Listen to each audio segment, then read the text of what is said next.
اور سورہ ہود میں اللہ رب العزت نے انسانیت کے ابتدائی پیغمبروں جیسے حضرت نوح علیہ السلام سے لے کر حضرت محمد صلی اللہ علیہ وسلم تک کے کچھ پیغمبروں کا ذکر کیا ہے، اور یہ بھی ہمیں سکھایا ہے کہ یہ تمام پیغمبروں نے ایک ہی عقیدے کی تعلیم دی تھی، اور وہ ہے اللہ تعالیٰ کی وحدانیت، یعنی لا الہ الا اللہ کا پیغام اپنی اپنی قوموں کو دیا تھا کہ اللہ کے علاوہ کسی اور کی عبادت نہیں کرنی، اللہ تعالیٰ کی توحید پر سب لوگ ایمان لے آئیں۔ لہٰذا یہ صورت واضح کرتی ہے کہ تمام پیغمبروں کی دعوت ایک ہی تھی، اور تمام پیغمبروں نے ایک ہی حقیقت کی گواہی دی، لا الہ الا اللہ۔ اس سپارے سے ہم یہ سیکھتے ہیں کہ دین اسلام کی بنیاد ہر دور میں ایک ہی تھی۔ تمام پیغمبروں نے دین اسلام ہی کی دعوت دی ہے، جس کی بنیاد اللہ رب العزت کی وحدانیت ہے، اور اس کا مقصد یہی تھا کہ انسانوں کو اللہ تعالیٰ کی توحید کی طرف بلایا جائے، انسانیت کو اللہ تعالیٰ سے جوڑا جائے، اور یہ سبق دیا جائے کہ اللہ تعالیٰ کے ساتھ کسی اور کو شریک نہ ٹھہرایا جائے، نہ ہی کسی اور کی عبادت کی جائے۔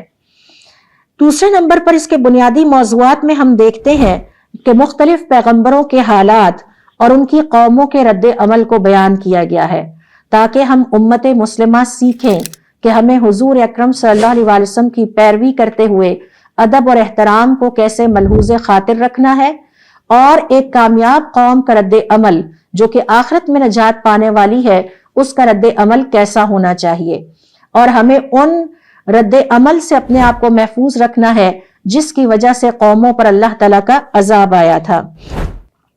لہٰذا سورہ ہود میں یعنی 12ویں سپارے میں پیغمبروں کے مختلف مواقع اور ان کے تجربات کو بیان کیا گیا ہے۔ ہمیں یہ تعلیم دی گئی ہے کہ کس طرح انہوں نے کفار اور مشرکین کی تکذیب، ان کے تمسخر یعنی مذاق اڑانے کو، اور ان کی طرف سے اذیت کو، اور اپنی قوم کی طرف سے دھمکیوں کا سامنا کیا، کیونکہ جب کوئی شخص یہ فیصلہ کر لیتا ہے کہ اس نے اللہ تعالیٰ کے بتائے ہوئے سیدھے راستے کے مطابق اپنی زندگی گزارنی ہے، تو پھر اسے بہت ساری مشکلات کا سامنا کرنا پڑتا ہے۔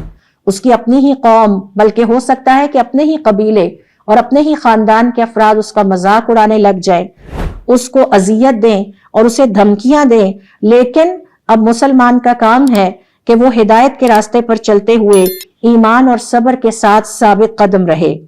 یہ سپارہ ہمیں تعلیم دیتا ہے کہ سچائی کی راہ پر چلنے والے ہمیشہ مشکلات اور مخالفت کا سامنا کریں گے۔ اللہ تعالیٰ کی راہ پر چلنے والے ہمیشہ مشکلات اور مخالفت کا سامنا کریں گے، لیکن صبر اور یقین کے ساتھ ہی اللہ رب العزت دنیا میں بھی کامیابی عطا فرماتے ہیں اور آخرت میں بھی عطا فرمائیں گے۔ تیسرا بنیادی موضوع جو ہمیں اس سپارے میں ملتا ہے وہ ہے حضور اکرم صلی اللہ علیہ وآلہ وسلم کی نبوت کی تصدیق۔ سورہ ہود کے اندر حضرت محمد صلی اللہ علیہ وسلم کی نبوت اور دعوت کی صداقت کو دیگر امتوں کے قصوں کے ذریعے سے ثابت کیا گیا ہے۔ سابقہ امتوں کے حالات اور ان کے انجام کی تفصیلات دے دی گئی ہیں، تاکہ ہم مسلمانوں کو یہ سبق ملے کہ اللہ تعالیٰ کے پیغام کو قبول کرنا، حضور اکرم صلی اللہ علیہ وسلم کی پیروی کرنا اور اللہ تعالیٰ کے عطا کردہ نظام ہدایت پر چلنا ہمارے لیے ضروری ہے۔ اسی سے ہماری دنیا میں بھی برکت ہوگی اور اسی سے ہمیں آخرت کی کامیابی بھی ملے گی۔ ہر قصے میں قوم کی مثال اس بات پر زور دیتی ہے کہ سچائی اور اللہ تعالیٰ کی دعوت میں ثابت قدم رہنے والے ہی آخرکار نجات پاتے ہیں۔ چوتھا بنیادی موضوع جو 12ویں سپارے میں ہمیں ملتا ہے وہ ہے اللہ تعالیٰ کی وصیت۔ اللہ تعالیٰ نے ہم امت مسلمہ کو ہدایت کر دی ہے، وصیت کر دی ہے کہ مشکلات اور ظالمانہ حالات میں بھی استقامت اختیار کریں، ہدایت کے راستے پر چلتے رہیں، اللہ تعالیٰ کے فرما بردار بنے رہیں اور حضور اکرم صلی اللہ علیہ وسلم کے طریقہ کار یعنی سنتوں کو اپنی زندگی میں اپنائے رکھیں، ظلم سے نہ جھکیں، نماز قائم کرتے رہیں، صبر کرتے رہیں۔ یہ وصیت ہمیں سکھاتی ہے کہ معاشرتی اور روحانی چیلنجز کے دوران دین پر قائم رہنا اور حق اور انصاف کے اصولوں سے پیچھے نہ ہٹنا کامیابی کی کنجی ہے۔ اللہ کی ہدایت کے مطابق زندگی گزارنا ہر مسلمان کے اوپر فرض ہے۔ آئیے اب دیکھتے ہیں کہ 12ویں سپارے میں اللہ رب العزت نے جو قصے بیان کیے ہیں، ان میں سے چند اہم ترین کون سے ہیں؟ مثال کے طور پر پہلا قصہ ہے حضرت نوح علیہ السلام کے بیٹے کا غرق ہونا۔ قصے کی تفصیلات آپ جانتے ہیں کہ حضرت نوح علیہ السلام 950 سال تک اپنی قوم کو توحید کی دعوت دیتے رہے، مگر اکثریت نے توحید کے اس پیغام پر عمل کرنے سے اور اسے تسلیم کرنے سے، اسے ماننے سے انکار کر دیا۔ جب اللہ تعالیٰ کا فیصلہ آ گیا اور اللہ تعالیٰ نے فیصلہ کر لیا کہ اب اس نافرمان قوم کو صفحہ ہستی سے مٹا دیا جائے اور طوفان شروع ہوا، تو نوح علیہ السلام نے اپنے بیٹے کو بھی کشتی میں سوار ہونے کی دعوت دی۔ بیٹے نے آگے سے جواب دیا، میں اونچے پہاڑ پر چڑھ جاؤں گا اور پہاڑ مجھے بچا لے گا، مگر اللہ تعالیٰ کا عذاب آیا اور حضرت نوح علیہ السلام کا بیٹا اس عذاب میں غرق ہو گیا۔ یہ واقعہ ہمیں تعلیم دیتا ہے کہ اللہ تعالیٰ کے ہاں کامیابی حسب و نسب کی وجہ سے نہیں ملے گی۔ کسی کو بھی صرف اس لیے معاف نہیں کر دیا جائے گا کہ وہ کسی بڑے افسر کا بیٹا ہے یا کسی بہترین حسب و نسب سے تعلق رکھتا ہے یا حتیٰ کہ وہ کسی پیغمبر کا بیٹا ہے۔ انبیاء کا بیٹا بھی اگر ایمان سے خالی ہوا، عمل صالح سے خالی ہوا، تو اللہ تعالیٰ کے عذاب سے محفوظ نہیں رہ سکتا۔ یہ قصہ ہم والدین کے لیے بھی ایک بہت بڑا پیغام ہے کہ اپنی اولاد کو ہدایت کی تعلیم دیتے رہیں، لیکن یہ یاد رکھیں کہ ہدایت دینا اللہ تعالیٰ کا فرض ہے۔ میں یا آپ ہم اپنے بچوں کو ہدایت نہیں دے سکتے، ہم صرف ہدایت کی تعلیم دے سکتے ہیں۔ اس کے بعد اللہ تعالیٰ سے دعا کریں کہ اللہ تعالیٰ ان کے دل میں ہدایت کی محبت ڈال دے۔ نوح علیہ السلام جیسے نبی بھی اپنے بیٹے کو ایمان لانے پر مجبور نہیں کر سکے۔ یہ اس بات کی دلیل ہے ہدایت زبردستی نہیں دی جا سکتی، اسے اختیار سے قبول کیا جاتا ہے۔ لہٰذا اپنی اولاد کے لیے اپنے پیاروں کو ہدایت کی تعلیم دینے کے بعد اللہ تعالیٰ سے دعا کریں کہ اللہ تعالیٰ ان کے دل میں ہدایت سے محبت ڈال دے۔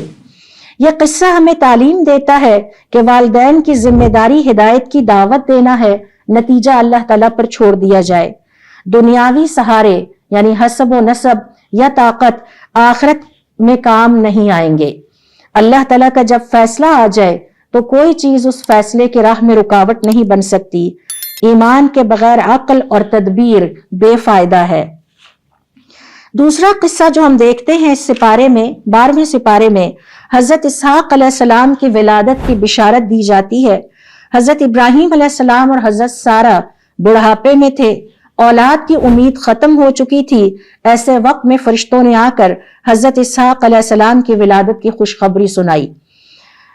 یہ خوشخبری بظاہر انسانی عقل کے خلاف تھی، کیونکہ بڑھاپا آ چکا ہے اور اب اولاد کے ہونے کے کوئی امکانات نظر نہیں آتے، لیکن اللہ رب العزت نے یہ پیغام دیا کہ وہ سب کچھ کر سکتا ہے، اللہ تعالیٰ کے لیے کچھ بھی مشکل نہیں ہے۔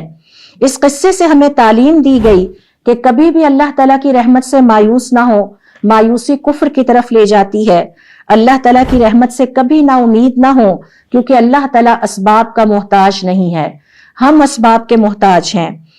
لہٰذا صبر کا انجام خوشخبری ہے۔ صبر کے ساتھ اللہ تعالیٰ کے بتائے ہوئے رستے پر چلتے رہے، آخر کار اللہ تعالیٰ کی طرف سے خوشخبری ہمیں عطا کر دی جائے گی۔ اللہ تعالیٰ وقت سے پہلے بھی دے سکتا ہے، وقت کے بعد بھی دے سکتا ہے، لہٰذا کبھی بھی مایوس نہ ہو۔ اللہ تعالیٰ سے کی گئی دعا کبھی ضائع نہیں ہوتی۔ حضرت ابراہیم علیہ السلام اور ان کی بیوی ساری زندگی بھری جوانی سے لے کر اللہ تعالیٰ سے دعا کرتے رہے کہ اللہ تعالیٰ ہمیں اولاد عطا فرما دے۔ اللہ تعالیٰ نے وقت کے بعد اپنی قدرت کو ظاہر کیا اور ان کی دعا کو قبول کیا اور انہیں بڑھاپے میں اولاد عطا کر دی۔ ایک اور اہم ترین قصہ جو کہ 12ویں سپارے میں ہے اور بہت ہی خوبصورت ترین قصہ ہے، اللہ تعالیٰ نے بھی اس کو احسن القصص کہا ہے، جس کا تعلق ہماری عملی زندگی سے بہت گہرا ہے، وہ حضرت یوسف علیہ السلام کے حوالے سے ہے۔ اگلے سپارے میں بھی اس پر تفصیل سے بات ہوگی۔ حضرت یوسف علیہ السلام اور بادشاہ کے خواب کی تعبیر بیان ہوئی ہے۔ بادشاہ نے خواب دیکھا، اس کی تعبیر کسی کو پتہ نہیں تھی۔ حضرت یوسف علیہ السلام نے قید خانے میں رہتے ہوئے خواب کی درست تعبیر بیان کی، جس کی بنیاد پر پورے مصر کے معاشی نظام کی بنیاد رکھی گئی۔ پورے مصر کا معاشی نظام بچ گیا۔ یہ اللہ تعالیٰ کی طرف سے حضرت یوسف علیہ السلام کے لیے انعام تھا۔ اللہ تعالیٰ نے حضرت یوسف علیہ السلام کو وہ علم عطا کیا جو کسی کو نہیں دیا تھا۔ ہم یہ سمجھتے ہیں کہ اللہ تعالیٰ کی طرف سے انعامات صرف مادی ہوتے ہیں، بعض اوقات اللہ تعالیٰ کی طرف سے انعامات کی کچھ اور شکلیں بھی ہوتی ہیں۔ تو یہ حضرت یوسف علیہ السلام کی طرف سے اللہ کے لیے انعام تھا کہ اللہ تعالیٰ نے انہیں علم عطا کیا، حکمت عطا کی، اور اللہ رب العزت نے ان کو عزت عطا کی۔ حضرت یوسف علیہ السلام کے قصے سے ہم یہ سبق سیکھتے ہیں کہ اللہ تعالیٰ جسے چاہے قید سے اقتدار تک پہنچا دیتا ہے۔ اصل عزت کردار اور تقوی اور اللہ تعالیٰ کی فرما برداری میں ہے، منصب میں نہیں ہے۔ علم اللہ تعالیٰ کی نعمت ہے، مشکل حالات ترقی کی سیڑھی ہوتے ہیں، صبر اور عفت کا انجام عزت ہے۔ حضرت یوسف علیہ السلام کا قصہ ہمیں عفت اور پاک دامنی کا سبق بھی دیتا ہے۔ جب خاتون زلیخا نے انہیں غلط کام کی دعوت دی، انہوں نے اللہ کی خاطر اس کو نہیں کہا اور اس کے بعد عفت اور پاک بازی کا رستہ اختیار کیا، جو کہ اللہ رب العزت کو ان کا یہ رویہ بہت پسند آیا۔ انہوں نے فحاشی اور بے حیائی اور عریانی پر جیل جانے کو ترجیح دی، لیکن خاتون کی غلط بات پر اس کے ساتھ غلطی پر آمادہ نہیں ہوئے۔ اہل ایمان قوموں کے لیے خیر کا باعث بنتے ہیں۔ حضرت یوسف علیہ السلام پورے مصر کے لیے خیر کا باعث بنے۔ اللہ تعالیٰ دیر نہیں کرتا، درست وقت پر درست فیصلے کرتا ہے، لہٰذا ہمیں اللہ تعالیٰ کے فیصلوں کا انتظار کرنا چاہیے۔ حضرت یوسف علیہ السلام کے قصے سے ہمیں اور بھی بہت سارے یہاں پر سبق ملتے ہیں کہ ہر مصیبت کے بعد راحت ہے۔ حسد خوفناک بیماری ہے۔ حضرت یوسف علیہ السلام نے حسد کا جو ظلم تھا وہ اپنے بھائیوں کی طرف سے اس کو سہتے رہے۔ اچھے اخلاق ہر جگہ کام آتے ہیں۔ حضرت یوسف علیہ السلام کے کردار کی بلندی یہ ہے کہ انہوں نے خواتین کے فتنے اور آزمائش میں مبتلا ہونے کے باوجود عفت اور پاک بازی کا مظاہرہ کرتے ہوئے اپنے آپ کو بچا لیا۔ پاک دامنی تمام بھلائیوں کا سرچشمہ ہے۔ ہمیں پتہ ہونا چاہیے کہ اسلام میں مسلمان مرد اور مسلمان عورت کے درمیان دوستی کا کوئی تعلق نہیں ہے۔ یہ بوائے فرینڈ اور گرل فرینڈ کا کلچر غیر مسلم اقوام سے مسلمان معاشرے میں آیا ہے۔ اللہ رب العزت کو یہ پسند نہیں ہے۔ نامحرم مرد اور عورت کا اختلاط تنہائی میں نہیں ہونا چاہیے۔ زلیخا کو اس وقت موقع ملا حضرت یوسف علیہ السلام کی طرف ہاتھ بڑھانے کا جب اس نے دیکھا کہ وہ ان کے ساتھ تنہا ہے۔ ایمان کی برکت سے مصیبت آسان ہو جاتی ہے۔ حضرت یوسف علیہ السلام کے ایمان کی وجہ سے اللہ تعالیٰ نے ان کو تمام مشکلات سے نکالا۔ اللہ تعالیٰ کی نافرمانی پر مصیبت کو ترجیح دینا چاہیے۔ حضرت یوسف علیہ السلام نے قید خانے کو پسند کیا لیکن غلط کام پر آمادہ نہیں ہوئے، کیونکہ وہ غلط کام اللہ تعالیٰ کی نافرمانی تھی۔ اللہ رب العزت کی طرف سے دعوت کا کام ہر طرح کے حالات میں جاری رہنا چاہیے۔ حضرت یوسف علیہ السلام جیل میں ڈال دیے گئے، وہاں بھی وہ قیدیوں کو اللہ تعالیٰ کی طرف بلاتے رہے۔ جس جگہ ہمیں شک ہو کہ یہاں تہمت لگ سکتی ہے، اس جگہ سے اپنے آپ کو بچانا چاہیے۔ اور پھر اس قصے سے ہم یہ بھی سیکھتے ہیں کہ جو حق پر تھا اس کی گواہی سب نے دی۔ اللہ تعالیٰ نے گواہی دی کہ حضرت یوسف علیہ السلام پاک دامن اور نیک انسان ہیں۔ خود حضرت یوسف علیہ السلام کے بارے میں عزیز مصر کی بیوی نے گواہی دی کہ یہ انتہائی نیک اور پاک دامن انسان ہے۔ عورتوں نے دی اور عزیز مصر کے خاندان کے ایک فرد نے دی کہ یہ خاتون غلط ہے، لیکن حضرت یوسف علیہ السلام ایک انتہائی نیک اور شریف، باحیا، باکردار اور پاک دامن مرد ہیں۔ لہٰذا پاک دامنی صرف خواتین ہی کے لیے نہیں، مرد حضرات کے بھی کردار کا اسی طرح سے حصہ ہے۔ اس کے بعد ہم دیکھتے ہیں کہ اسی سپارے میں اللہ رب العزت نے ایک اور اہم قصے کی طرف اشارہ کیا ہے، اور وہ قوم لوط کا قصہ ہے۔ قوم لوط نے فطرت کے خلاف عمل کو رواج دیا، فحاشی اور بے حیائی کے رستے کو اپنایا، اور افسوس کی بات یہ ہے کہ آج ہمارے معاشرے میں بھی اس فطرت کے خلاف عمل کو LGBTQ کے نام سے پروموٹ کرنے کی کوشش کی جا رہی ہے، جس میں ایک مرد کو شادی کی اجازت دی جائے کہ وہ مرد سے شادی کرے اور عورت کو عورت سے شادی کرنے کی اجازت دی جائے۔ یہ کوئی نیا پروپیگنڈا نہیں ہے۔ حضرت لوط علیہ السلام کی قوم نے اسی فحاشی کے راستے کو اپنایا اور اللہ تعالیٰ کے عذاب سے دوچار ہوئی۔ حضرت لوط علیہ السلام بار بار اپنی قوم کو منع کرتے رہے مگر وہ باز نہ آئے۔ بالآخر ان پر ایک ایسا عذاب نازل ہوا جس نے پوری بستی کو الٹ کر رکھ دیا اور ملیا میٹ کر دیا۔ جب اخلاقی انحطاط کسی قوم میں پھیل جائے اور جب گناہ کو فخر بنا لیا جائے تو اللہ تعالیٰ کی طرف سے عذاب یقینی ہو جاتا ہے۔ یہ قصہ ہمیں اس بات کی تعلیم دیتا ہے۔ فطرت سے بغاوت تباہی ہے۔ اللہ رب العزت نے جو فطری نظام انسانوں کے لیے قائم کیے ہیں، جب کبھی اس سے بغاوت ہوگی تو اس کے بعد انسانیت نے ہمیشہ تباہی کو دیکھا ہے۔ اجتماعی گناہ سے اجتماعی عذاب آتا ہے۔ اخلاقی حدود اللہ تعالیٰ کی طرف سے رحمت ہیں۔ جو اخلاقی حدود اللہ تعالیٰ نے قائم کر دی ہیں مسلمان مرد اور مسلمان عورت کے لیے، وہ رحمت ہے۔ برائی کو معمولی سمجھنا بہت خطرناک ہے، اور اصلاح کی دعوت دیتے رہنا علم والوں اور حق والوں کی ذمہ داری ہے۔ 12واں سپارہ ہمیں یہ پیغام دیتا ہے کہ اللہ تعالیٰ کی سنتیں اٹل ہیں، یہ ٹلتی نہیں ہیں۔ یقیناً جو لوگ نیکی کا راستہ اختیار کریں گے، ہدایت کا راستہ اختیار کریں گے، دنیا میں بھی عزت اور کامیابی پائیں گے حضرت یوسف علیہ السلام کی طرح، اور آخرت میں بھی وہ بہترین کامیابی پائیں گے۔ اور جو لوگ اللہ تعالیٰ کی نافرمانی کا راستہ اختیار کریں گے، قوم لوط کی طرح فحاشی اور بے حیائی کے راستے پر چلیں گے، آخر کار وہ دنیا میں بھی رسوا ہوں گے اور ملیا میٹ کر دیے جائیں گے، اور آخرت میں بھی جہنم کی آگ کا ایندھن بنیں گے۔ ایمان نجات کی کنجی ہے، اور ایمان کے ساتھ عمل صالح ہی ہمارے کام آئے گا۔ لہٰذا اگر ہم دنیا میں عزت چاہتے ہیں اور دنیا میں کامیابی چاہتے ہیں تو 12ویں سپارے میں اللہ تعالیٰ نے ہمیں پیغام دیا ہے کہ پھر ہمیں قرآن کریم کو صرف پڑھنا نہیں، قرآن کریم کو جینا بھی ہوگا۔ یہ کتاب ہمیں اس لیے دی گئی ہے کہ ہم اس کے مطابق اپنی زندگیاں گزاریں اور اپنی دنیا اور آخرت کی نجات کو یقینی بنائیں۔